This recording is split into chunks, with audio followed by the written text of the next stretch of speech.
Good morning, everyone.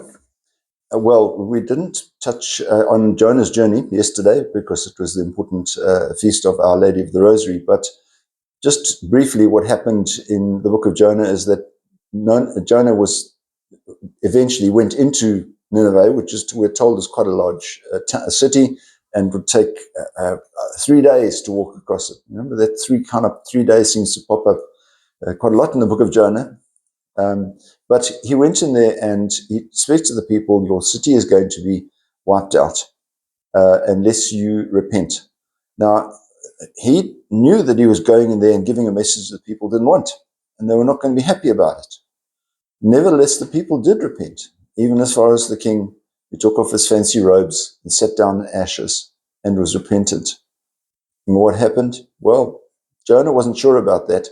So he went outside. He was quite upset about the whole thing. He went out and he sat down outside the city under a little bit of a tree to get a bit of shade, just to see what was going to happen. And he wasn't happy with the Lord because he said, look, I told you, he said, I knew these people were not going to be happy. And yet you have been a kind God, and you've gone and I've told them that the city's going to be wiped out. And what have you done?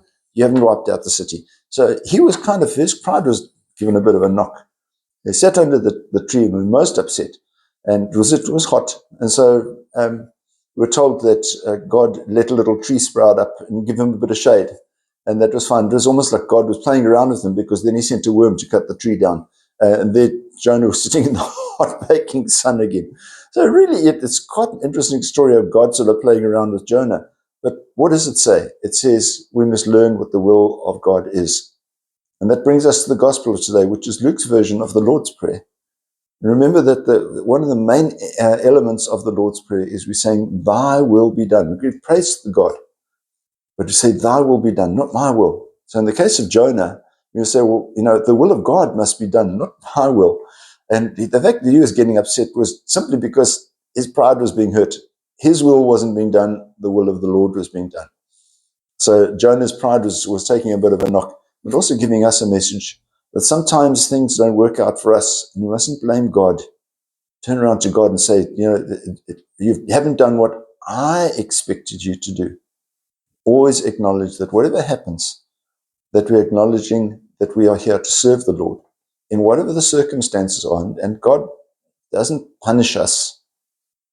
God gives us opportunities of serving him in the way that we can.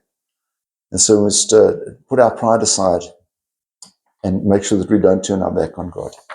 Have a wonderful day. Keep yourself safe. God bless. Bye-bye.